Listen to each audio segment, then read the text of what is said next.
Okay, here's the question that everybody in the audience is dying to know the answer to.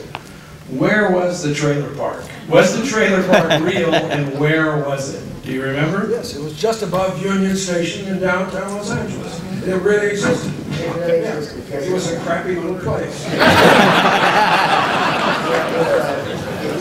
You see old Los Angeles looking like that. I grew up, I was born and raised right here, and I remember that I was just a little, I don't know, when I see that old downtown, it looks horrible, doesn't it? But that's what it was.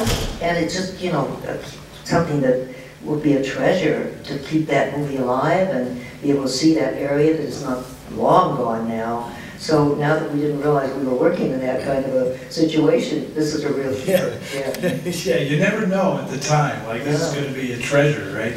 And I think the bar, you weren't in any of the scenes in the bar, but maybe you were in the bar. At the top of, I think it was right at the top of Bunker Hill. I think that's right. Yeah. But it's so odd to think, I look at Richard, we really never didn't work together. I don't think we had any scenes. We had no scenes together. No scenes at all. So all these years later, I said, oh my gosh, Richard, that's ridiculous. We didn't, well, we sat at that party you gave, but we didn't really have a chance to get to know each other. No.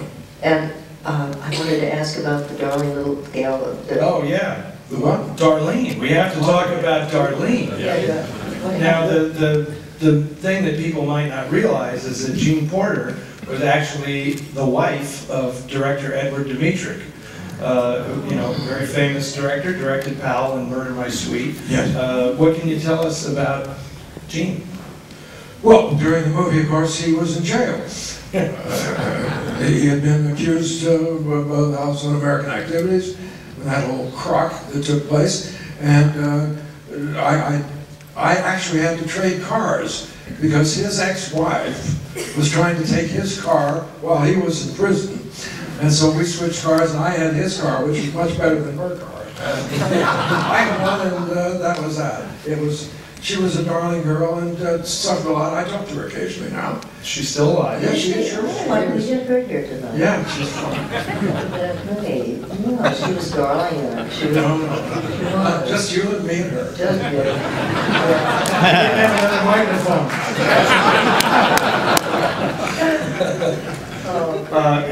Was the voice for real? Did she put that on, or did she actually sound like that? Yeah, she sounded like that.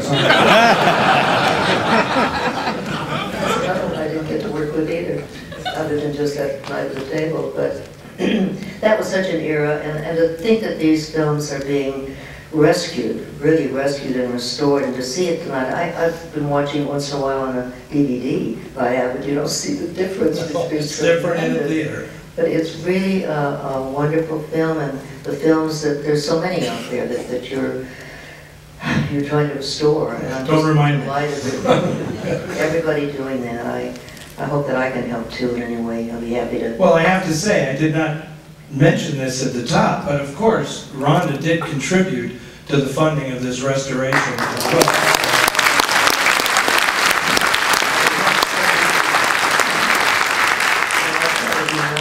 And you know, you sell yourself a little short. I mean, Rhonda is a major, you actually are kind of a major figure in a lot of these noir films. And I can't say when you made Cry Danger that you were really a newcomer, because you had quite a number of films under your belt, The Spiral Staircase and Out of the Past, and all sorts of wonderful films that you were. Slightly Scarlet came after this, where you were with Arlene Dahl. That's like the best color. Yeah, that's a technicolor one, yeah. Yeah, absolutely.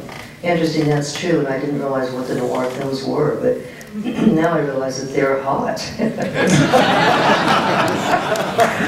We're going to quote you on that on the website. Noir films are hot. They're hot.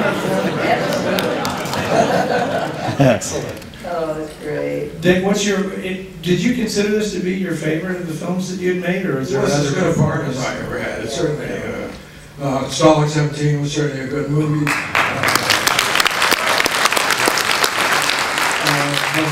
I think DeLong is my favorite part, yeah. Because it had a little of everything, you know. The laughs and the tears too, and I was so happy with Parrish, particularly, because he became such a good director. And of course, eventually I think he moved to England, because I think he was another victim of the whole business, the listing business, I think. I'm not certain about that. And ended up eventually co-directing a film with Bertrand Tavernier in France, Mississippi Blues. And the French, very esteemed French director Bertrand Tavernier is a big fan of Cry Danger. He was quite thrilled when I told him that we had restored this film. And he actually wrote a lovely little tribute to the film. Anyway, I want to just close out very quickly just by once again mentioning, you know, the contribution of William Bowers to this film. I mean, this screenplay is so tight, and it's just so witty and so clever, and there's not a wasted moment in this whole film, and I really don't think that the writers of these films get enough credit, because noir has become so synonymous with the visual look of the films and the incredible elan of the actors and everything, that, you know, there's nothing there before the blank page that somebody has to fill up in that room with the bottle of bourbon and the blank pages.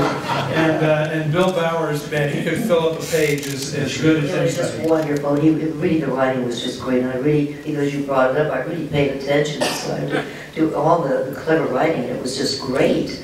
It just helped to add so much to that film. So I hope that it's going to be around for a long, long time. It is now. I'm very happy to say. And the actors bring it to life. Ladies and gentlemen,